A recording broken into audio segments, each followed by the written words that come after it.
रात के 2 बजे गुजरात की शांत सड़कों के बीच एक ऐसी जगह चमकती है जो इंडिया की बाकी सिटीज जैसी बिल्कुल नहीं लगती। Glass towers, blue light, silent road, AI cameras, underground tunnels, luxury offices और अरबों डॉलर का खेल। अगर कोई इंसान यहाँ पहली बार आए तो शायद यही बोले कि भाई ये इंडिया में कैसे हो सकता है, लेकिन यस, ये इंडिया में ही है और शायद यही लिखा जा रहा है इंडिया का फ्यूचर। ये है गिफ्ट सिटी।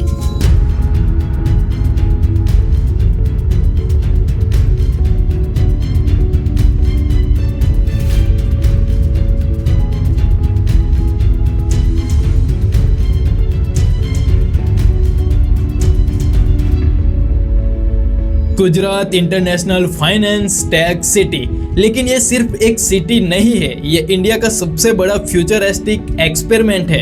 एक ऐसा एक्सपेरिमेंट जहां इंडिया दुनिया को दिखाना चाहता है कि हम सिर्फ सर्विस इकोनॉमी नहीं, ग्लोबल फाइनेंस पावर भी बन सकते हैं। और India direct London, Dubai, Singapore और हांगकांग को चैलेंज करना चाहता है। ऑनेस्टली, जब आप पहली बार गिफ्ट सिटी के अंदर एंटर करते हो तो ऐसा फील आता है जैसे इंडिया अचानक फ्यूचर में जंप कर गया हो। क्योंकि नॉर्मली इंडिया में क्या दिखता है? Traffic, horn, overcrowd roads, random construction, हर 500 मीटर पर रोड डिगिंग। लेकिन यहाँ wide clean road, corporate silence, modern street light और हर चीज अनयूजुअली ऑर्गेनाइज्ड। इतनी ऑर्गेनाइज्ड कि कई लोगों को ये जगह इंडिया जैसी फील ही नहीं होती। लेकिन सवाल ये है, आखिर इंडिया को एक ऐसी अलग फ्यूचरिस्टिक सिटी बनाने की जरूरत ही क्यों पड़ी? देखो, कई सालों तक जब भी कोई बड़ा इंटरनेशनल फाइनेंशियल डील होता था तो उसका बहुत सारा बिजनेस फॉरेन में चला जाता था। सिंगापुर, दुबई, हांगकांग, लंदन जैसे शहरों में। एंड इंडियन कंपनीज तक फॉरेन एक्सचेंज यूज करती थी, मतलब इंडियन पैसा लेकिन फायदा किसी और कंट्री का। और यही इंडिया ने रियलाइज किया कि भाई, हम दुनिया के फास्टेस्ट ग्रोइंग इकोनॉमी से एक है, लेकिन ग्लोबल फाइनेंस गेम में हम कहाँ? चाइना के पास शेंघाई था, दुबई के पास DIFC था, सिंगापुर खुद ग्लोबल फाइनेंस जायंट बन चुका था। लेकिन इंडिया इतनी बड़ी इकोनॉमी होने के बावजूद भी कोई प्रॉपर इंटरनेशनल फाइनेंस हब नहीं था। और यहीं से शुरू हुआ गिफ्ट सिटी का आइडिया, एक ऐसी फ्यूचरिस्टिक स्मार्ट सिटी जहां ग्लोबल बैंक्स हो, इंटरनेशनल स्टॉक्स एक्सचेंज हो, स्मार्ट इंफ्रास्ट्रक्चर हो, टैक्स बेनिफिट हो और वर्ल्ड क्लास टेक्नोलॉजी और पूरा सिस्टम फ्यूचर रेडी हो। बेसिकली इंडिया ने डिसाइड किया कि फाइनेंस का गेम अब दूसरे के रूल्स पे नहीं खेलेंगे। एंड मोस्ट इंटरेस्टिंग बात, गिफ्ट सिटी की सबसे डेंजरस चीज इसकी बिल्डिंग नहीं है, बल्कि उसका हाइडेन इंफ्रास्ट्रक्चर है।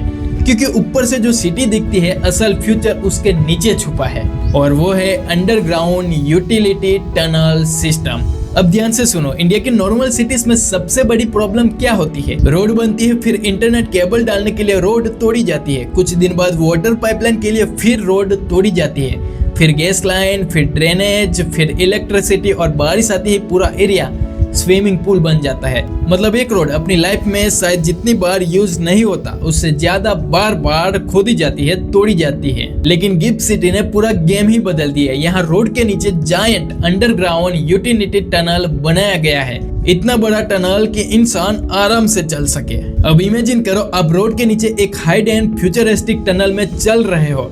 हर एक चीज परफेक्ट ऑर्गेनाइज है, इलेक्ट्रिसिटी केबल अलग सेक्शन में, इंटरनेट फाइबर लाइन अलग, वाटर पाइपलाइन अलग, कूलिंग पाइपलाइन अलग, गैस पाइपलाइन अलग, ड्रेनेज सिस्टम सब कुछ अलग। मतलब पूरे सिटी के इंफ्रास्ट्रक्चर को अंडरग्राउंड सिस्टमेटिक तरीके से मैनेज किया जाता है।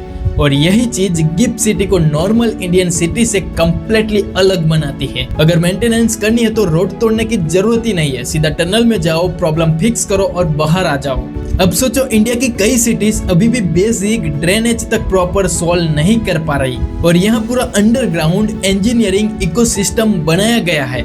यही रीजन है कि कई इंजीनियर गिफ्ट सिटी को इंडिया का सबसे एडवांस अर्बन इंफ्रास्ट्रक्चर प्रोजेक्ट मानते हैं। लेकिन फ्यूचर सिर्फ टनल पर नहीं चल रहा है, यहाँ कूलिंग सिस्टम भी नॉर्मल नहीं है, क्योंकि गिफ्ट सिटी में हर बिल्डिंग अपना अलग अलग एसी सिस्टम यूज नहीं करती, बल्कि पूरा एरिया यूज करती है। एंड वो है सेंट्रलाइज्ड डिस्ट्रिक्ट कूलिंग सिस्टम। अब ये सुनने में सिंपल लगता है, लेकिन टेक्नोलॉजी बहुत ज्यादा एडवांस है। नॉर्मली क्या होता है, हर बिल्डिंग के ऊपर डोजेंस एसी आउटडोर यूनिट्स लगे होते हैं। हर ऑफिस अपना अलग कूलिंग प्लांट सिस्टम यूज करता है। रिजल्ट ज्यादा इलेक्ट्रिसिटी कंज्यूम करता है, ज्यादा हीट, ज्यादा मेंटेनेंस होता है। लेकिन गिफ्ट सिटी में एक जायंट सेंट्रलाइज कूलिंग प्लांट बनाया गया है। ये plant 1000 of tons chilled water produce करता है। फिर अंडरग्राउंड आइसोलेट पाइप्स के थ्रू वो चिल्ड वाटर को पूरे बिजनेस डिस्ट्रिक्ट में सर्कुलेट किया जाता है और वही वाटर बिल्डिंग को कूल करता है। बेसिकली पूरा एरिया एक जायंट सेंट्रलाइज एसी पर चलता है और ये कोई नॉर्मल टेक्नोलॉजी नहीं है। ये वही सिस्टम है जो Dubai, Abu Dhabi, middle east की फ्यूचरिस्टिक स्मार्ट सिटी में यूज किया जाता है। एंड हॉनेस्टली यही वो चीज है जो गिफ्ट सिटी को फ्यूचर सिटी फील देती है, क्योंकि यहाँ सिर्फ बिल्डिंग मॉडर्न नहीं है, पूरा इंजीनियरिंग माइंडसेट मॉडर्न है, बेनिफिट्स भी पावरफुल है। इलेक्ट्रिसिटी बचती है, कूलिंग ज्यादा एफिशिएंट होती है, कार्बन एमिशन कम होते हैं, नॉइज पोल्यूशन कम हो जाता है एंड मेंटेनेंस भी इजी हो जाता है। और सबसे इंटरेस्टिंग बात, अगर फ्यूचर में पूरा एरिया और बड़ा होता है तो इसी सेंट्रलाइज कूलिंग नेटवर्क को फर्दर एक्सपेंड किया जा सकता है। मतलब सिटी पहले से ही फ्यूचर एक्सपेंसिव सोचकर डिजाइन की गई है। इंडिया में ऐसा लॉन्ग टर्म इंफ्रास्ट्रक्चर प्लानिंग बहुत रेयर है। अब इमेजिन करो, रात का टाइम है, ऊपर ग्लास टावर चमक रहे और नीचे हाइडन टनल में पूरा फ्यूचरिस्टिक इंफ्रास्ट्रक्चर साइलेंटली काम कर रहा है। यही वजह है कि लोग गिफ्ट सिटी देखकर बोलते हैं कि भाई ये इंडिया का फ्यूचर है। अब बिल्डिंग की बात करें तो रात में गिफ्ट सिटी किसी साइंस फिक्शन मूवी जैसी लगती है। Glass towers, blue reflection, silent road, corporate vibe, ऐसा फील आता है जैसे Dubai, Singapore plus cyber punk movie का मिक्स हो। और सबसे इंटरेस्टिंग बात, हर साल स्काईलाइन बदल रही है क्योंकि अभी भी कंस्ट्रक्शन लगातार चल रहा है। GIFT 1 tower, GIFT 2 tower, World Trade Center offices, luxurious residential tower, modern offices, complexes, हर कुछ महीने में नई बिल्डिंग खड़ी हो रही है। मतलब जो सिटी आज दिख रही है वो फाइनल वर्जन भी नहीं है। इमेजिन करो 10-15 साल बाद ये जगह कैसी दिखेगी। लेकिन एक बात तो है, कोई भी सिटी बिल्डिंग से पावरफुल नहीं बनती, पावर आती है कंपनी से। और अब धीरे धीरे ग्लोबल जायंट यहाँ एंट्री मार रहे हैं। फाइनेंस कंपनी जैसे JP Morgan Chase, HSBC, bank of America, standard charter rate, Indian banking giant में HDFC bank, ICICI bank, state of India, axis bank और टेक कंपनीज जैसे टाटा कंसल्टी सर्विस, इन्फोसिस, विप्रो और कॉग्निजेंट। मतलब इंडिया धीरे धीरे ग्लोबल फाइनेंस इकोसिस्टम बिल्ड करने की कोशिश कर रहा है। और सबसे इंटरेस्टिंग बात, यहाँ इंटरनेशनल स्टॉक ट्रेडिंग भी होती है। मतलब इंडिया अब धीरे धीरे ग्लोबल फाइनेंस गेम में एंट्री मार रहा है। गवर्नमेंट भी इस प्रोजेक्ट को एग्रेसिवली पुश कर रही है। गिफ्ट सिटी से जुड़े initiatives, ease of doing business और ईज ऑफ लिविंग की दिशा में हमारे प्रयासों का हिस्सा भी है।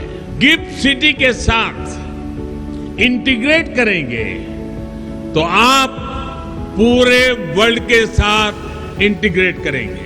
कंपनीज को दिए जा रहे हैं कुछ बेनिफिट्स जैसे कि tax benefit, easy regulation, international finance ecosystem, foreign investment support and simplified business setup. Basically government बोल रही है कि तुम बस आ जाओ। अगर फ्यूचर में ये प्रोजेक्ट सक्सेसफुल हो गया तो इसका इम्पैक्ट बहुत बड़ा हो सकता है। लेकिन अब ग्राउंड रियलिटी की बात करते हैं। अगर आप आज गिफ्ट सिटी में जाते हो तो एक साइड अल्ट्रा मॉडर्न टावर्स, दूसरी साइड कंस्ट्रक्शन, एक तरफ लग्जूरियस कॉर्पोरेट वाइब और दूसरी तरफ वर्कर फ्यूचर बिल्ड करते हुए।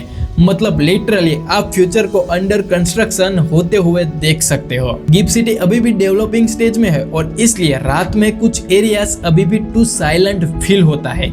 मतलब इंफ्रास्ट्रक्चर फ्यूचर का है लेकिन पब्लिक लाइफ अभी भी डेवलप नहीं हुई। देखा जाए तो दुबई भी एक दिन में दुबई नहीं बना, सिंगापुर भी ओवरनाइट ग्लोबल फाइनेंस हब नहीं बना, उन्हें डिकेड्स लगे, कई सालों लग गए। और शायद गिफ्ट सिटी भी अभी अपने बिगिनिंग फेज में है लेकिन पोटेंशियल बहुत ज्यादा हाई है क्योंकि इंडिया अभी फास्टेस्ट ग्रोइंग मेजर इकोनॉमी में से एक है।